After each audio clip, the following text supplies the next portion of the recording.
আসসালামু আলাইকুম রহমতুল্লাহি ওবরকাতুহু। সম্মানিত দর্শক, প্রধানমন্ত্রী তারেক রহমান আসলে কি করছেন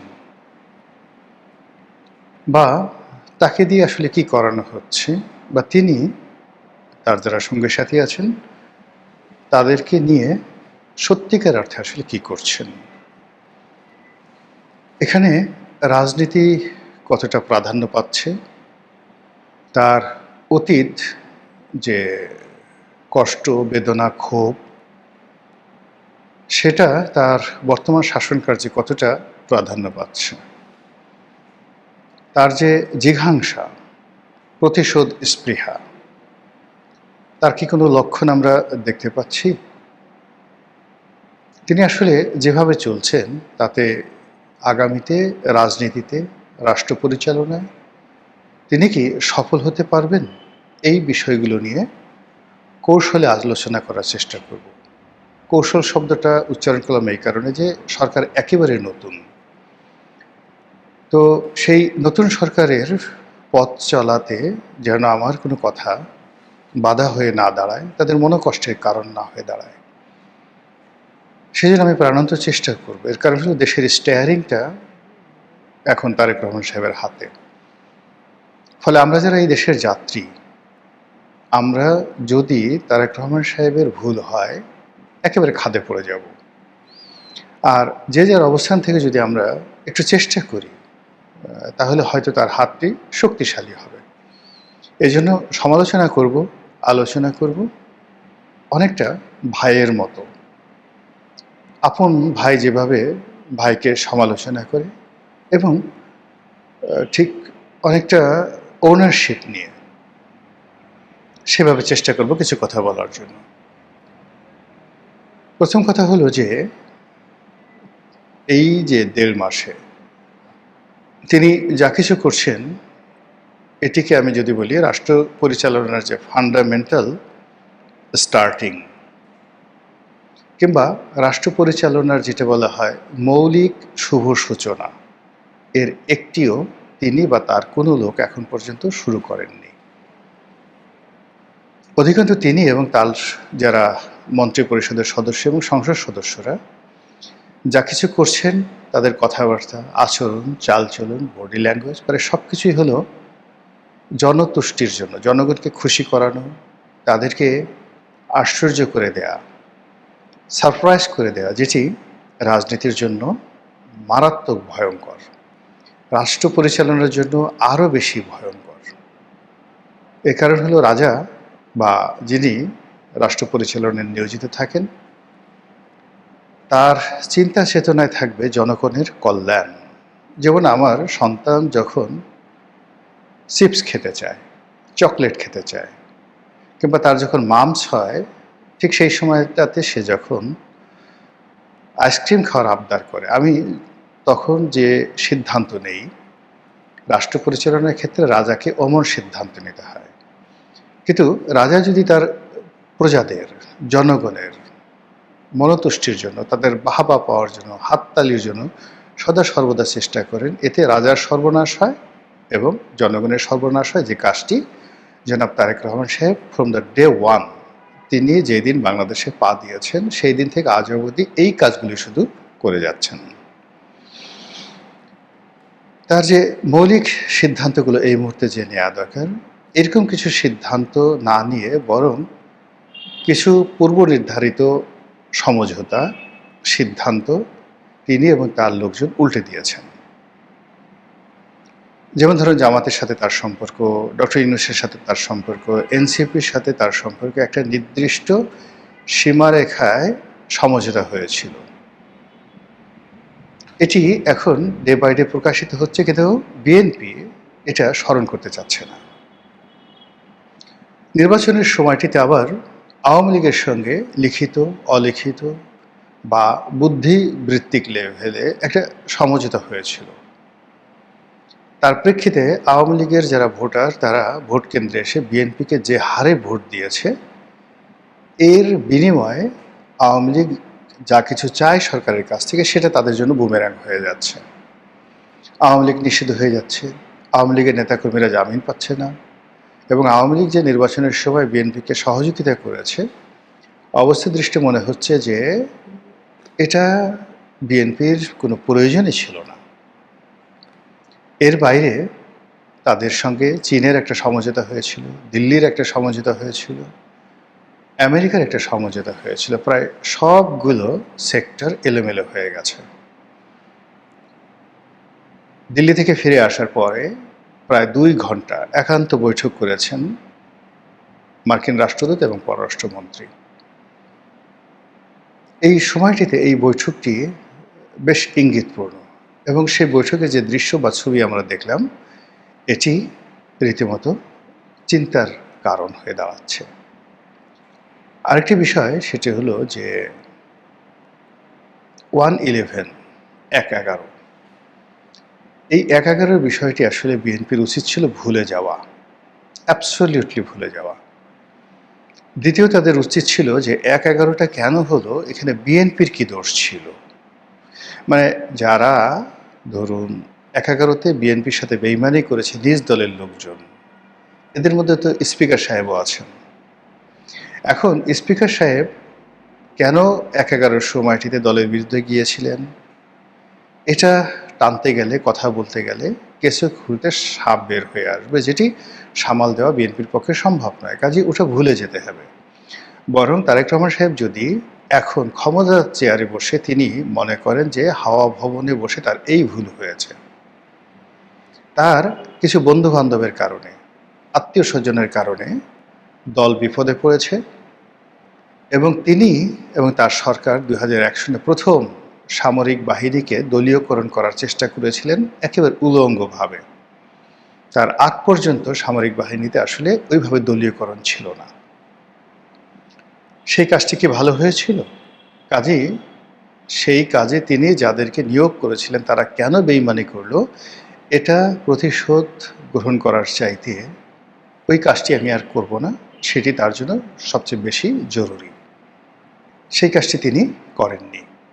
না করে বরং এই 1/11 নিয়ে যে নাড়াচাড়া করছেন, তাকে যারা ওই সময় অপমান করেছেন, লাঞ্ছিত করেছেন, তার বাড়িঘর যারা ভেঙে দিয়েছেন, তার মাকে যারা অপদস্থ করেছেন, এই কথাগুলো তিনি ভুলতে পারছেন না। এমনকি ক্যান্টনমেন্টের ভিতরে গিয়েও তিনি সেই কথাগুলো বলছেন। এটা এক ধরনের সমস্যা। এই সমস্যাটা শেখ হাসিনারও ছিল। শেখ হাসিনা কোনো অবস্থাতেই 75-এর 15ই আগস্ট ভুলতে পারেননি। কোনো অবস্থাতেই তার পিতা এবং তার পরিবারের মৃত্যুকে তিনি ক্ষমা করতে পারেননি। কিন্তু কেন 75-এর 15ই আগস্ট হলো? কেন শেখ কামালকে মানুষ ঘৃণা করত? যে কাজগুলো শেখ কামাল করেনি, সেই কাজগুলো কেন তার উপর আরোপ করা হলো? এগুলোর সাইকোলজিক্যাল ব্যাখ্যা কী?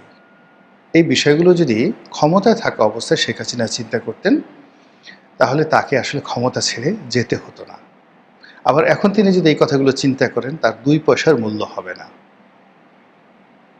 জনাব তারেক রহমান সাহেব লন্ডনে বসে কি চিন্তা করেছেন, তার বিপদের দিনে কারা সাহায্য করেছেন, কাদের সঙ্গে তার বন্ধুত্ব ছিল, ডাজ নট ম্যাটার। একটা পয়সার মূল্য নাই। তিনি এখন ক্ষমতায় বসে যাদের কথা স্মরণ করতে পারছেন, যাদের জন্য তার হৃদয় কাঁদছে, ওটা হলো মুখ্য বিষয়, এবং এর উপরই তার ক্যারেক্টারিস্টিক্স এবং তার কাজের বরকত নির্ভর করবে। আপনারা সবাই জানেন যে রাজনীতিতে যে সফলতা, এটির চূড়ান্ত যে বিজয়, এই বিজয় আসলে আল্লাহর একটা দয়া এবং করুণা। আল্লাহ বিশেষ একটি মুহূর্তে, বিশেষ প্রয়োজনে, বিশেষ উদ্দেশ্যে কাউকে ক্ষমতায় বসেন আর কাউকে ক্ষমতার থেকে টেনে হিঁচড়ে নামান। এখন যখন আপনি কোনো পরিশ্রমের ফলে, যুদ্ধের ফলে, কৌশলের কারণে আপনি বিজয়ী হবেন, তখন আল্লাহর রহমত, বরকত এবং আপনার কর্ম সিদ্ধান্ত 50-50। কিন্তু যখন আপনার কোনো পরিশ্রম কাজে আসেনি, বুমেরাং হয়েছে, এবং আপনি ক্ষমতায় লাভ করেছেন একেবারে আল্লাহর দয়া, শতভাগ আল্লাহর দয়ায়, সেক্ষেত্রে আপনাকে যে ধর্মের বিধিবিধান রয়েছে, আপনি যে ধর্মে বিশ্বাস করেন না কেন, মোটামুটি এই বিধিবিধানগুলো একই রকম। মহাভারতের যুগ, তার পরবর্তীতে বৈদিক যুগ, এরপরে বৌদ্ধ যুগ, এরপরে খ্রিস্টান যুগ, এরপরে মুসলমানদের জমানা। যে ধর্মমতগুলোই বলেন না কেন, কিংবা আপনি যদি আরও চলে যান মিশরের দিকে, গ্রিসের দিকে, যারা দেবদেবী বিশ্বাস করতেন, ফেরাউনকে বিশ্বাস করতেন বিধাতা রূপে, তাদেরও ধর্মের যে কথাবার্তাগুলো প্রায় সমপর্যায়ের। সেই কথাগুলো কি? ক্ষমতায় বসার পরে আপনি যে সঠিক পথে আছেন, সেটার ১ নম্বর প্রমাণ হলো যে আপনার বিপদের সময় যারা হাসি দিয়েছে, একদিনের জন্য সহযোগিতা করেছে, তাদের প্রত্যেকটা কথা, বক্তব্য, হাসি, আচরণ, উপকার আপনার স্মরণে আসবে। ক্ষমতায় বসে আপনি তাদের কথা স্মরণ করবেন, কৃতজ্ঞ হবেন এবং তাদের সাথে সম্পর্ক রাখবেন। এই কাজটি যদি আপনি করতে পারেন, তাহলে আপনি সঠিক পথে আছেন, হেদায়েতের পথে আছেন। কিন্তু ধরুন আপনি যখন বিপদে ছিলেন তখন আপনার টাকা ছিল না। ৩ মাস কেউ টাকা দিয়েছে, পরবর্তী ৩ মাস দেয়নি, অন্য আরেকজন এসে দিয়েছে। কিন্তু এই জন্য আপনার কি হলো, ওই ৩ মাস যে দিয়েছে, পরবর্তী ৩ মাস যে দেয়নি, তার প্রতি আপনার খুব রাগ হলো। আপনি ভুল পথে আছেন। আবার দেখা গেল যে আপনি ক্ষমতায় যখন আসছেন তার ঠিক ১৫ দিন আগে আপনার সঙ্গে একজনের কথা হয়েছে, খাতির হয়েছে। কিন্তু ১৭ বছর আগে, ২০ বছর আগে যে আপনাকে লালন করেছে, পালন করেছে, ধারণ করেছে, আপনার তার কথা মনে এলো না। ইট মিনস আপনি খারাপ পথে আছেন। আপনি আল্লাহর রহমত বরকত পাবেন না। সেই দিক থেকে জনাব তারেক রহমান সাহেবের যে ব্যক্তিগত মন এবং মানসিকতা, তার যে চিন্তা চেতনা কোন পর্যায়ে আছে আমি জানি না। তার সঙ্গে আমার কোনো কথাবার্তা হয় না বা হয়নি এই সেই যাকে বলা হয় গত ২ বছর ধরে, অর্থাৎ শেখ হাসিনার পতনের পর তার সঙ্গে আমার কখনো কোনো কথাবার্তা, যোগাযোগ হয়নি। এমনকি আমি তার মুখের দিকেও কখনো ভালোভাবে তাকানোর সুযোগ পাইনি বা আমার হয়নি আমার ব্যস্ততার কারণে। ফলে আমি তাকে বুঝতে পারি না। কিন্তু যেহেতু তার হাতে এখন রাষ্ট্র ক্ষমতা, তিনি এবং তার যারা লোকজন আছেন তারা বুঝতে পারবেন যে কী অবস্থা হয়েছে। এখানে আমরা বাইরে থেকে যে দৃশ্যগুলো দেখি, সেই দৃশ্যগুলো খুবই অ্যালার্মিং, ভীষণ রকম অ্যালার্মিং। যেমন ধরুন জামাতের সাথে তার সম্পর্ক খারাপ হয়ে গেছে, এনসিপির সাথে সম্পর্ক খারাপ হয়ে গেছে, ডক্টর মোহাম্মদ ইউনূস তাকে বিশ্বাস করেন না এবং তিনি ১/১১ বিষয় নিয়ে নাড়াচাড়া করার কারণে সেনাবাহিনীর সঙ্গে তার যে সম্পর্ক ভালো আছে আমি বুকে হাত দিয়ে বলতে পারবো না। দ্বিতীয়ত, রাষ্ট্র ক্ষমতায় বিশেষ করে সেনাবাহিনীর যে ভূমিকা, এটা যাকে বলা হয় খুবই গুরুত্বপূর্ণ আমাদের মতো দেশে। এবং এদের যাকে বলা হয় পোশাকের প্রতি এদের যে ইজ্জত, একই সেনা কর্মকর্তা তিনি রিটায়ার্ড করার পরে একরকম হন, কিন্তু যেই মুহূর্তে তিনি একজন সেকেন্ড লেফটেন্যান্ট হিসেবে দায়িত্ব পালন করেন তার ভাবসাবই থাকে আলাদা। এটা মেনে নিতে হয়। তারেক রহমান সাহেব এখন এসএসএফের প্রোটেকশন নিচ্ছেন, কন্টেম্পোরারি তিনি তার যে ব্যক্তিগত সিকিউরিটি ফোর্স তাদেরও সহযোগিতা দিচ্ছেন। এটা কোনো প্রধানমন্ত্রী কখনো ইতিপূর্বে করেনি। এটা সামরিক বাহিনীর যারা লোকজন তারা সহজভাবে দিচ্ছেন না। শুধু এতটুকুই বললাম। দ্বিতীয়ত হলো যে এই যে ১/১১ যে ঘটনা, এটাকে সামনে এনে যেভাবে অনেককে ধরা হচ্ছে, এতে করে পুরো সেনাবাহিনীর যে চেইন অফ কমান্ড, তাদের মধ্যে নানা রকম অস্থিরতা দেখা দিয়েছে। যারা পুরনো ১/১১ সাথে জড়িত ছিলেন তারা, তাদের শুভানুধ্যায়ী, আর এই যে শেখ হাসিনার সঙ্গে যারা এই ১/১১ মতো ঘটনা ঘটিয়েছে, অর্থাৎ ওই সময়টাতে তো সেনাবাহিনী আসলে শেখ হাসিনার হুকুম অমান্য করে বিপ্লবীদের পক্ষ নিয়েছে। ফলে তাদের মনের মধ্যে কি ভয়, কি আতঙ্ক, কি চিন্তা কাজ করছে একটু বোঝার চেষ্টা করুন। ফলে সব মিলিয়ে জনাব তারেক রহমান সাহেব তিনি যে কাজগুলো করছেন, আমার কাছে মনে হচ্ছে যে অনেক ক্ষেত্রে তিনি সাপের লেজে পা দিয়েছেন। কিন্তু নর্মালি আপনি যখন সাপের বিরুদ্ধে লড়াই করবেন, আপনার প্রথম কাজ হলো সাপের মাথায় পাড়া দেওয়া, সাপের মাথা ভেঙে দেওয়া। সেটা যারা করতে পারে তারা সফল হয়, আর যারা সাপের লেজে পা দেয় তারা সাপের কামড়ে আহত হন, নিহত হন, অসুস্থ হন। এখন উনি এমন অনেকগুলো বিষয় রয়েছে রাজনীতিতে, অনেকগুলো বিষয় রয়েছে রাষ্ট্র পরিচালনায়, অনেকগুলো বিষয় রয়েছে অর্থনীতিতে। প্রত্যেকটা জায়গাতে তিনি সাপের লেজে পা দিয়েছেন। উদাহরণস্বরূপ ইসলামী ব্যাংকগুলো নিয়ে যে কথাবার্তা হচ্ছে, ব্যাংকিং সেক্টর নিয়ে যে কথাবার্তা হচ্ছে, বাংলাদেশ ব্যাংকের গভর্নর নিয়ে যে কথাবার্তা হচ্ছে,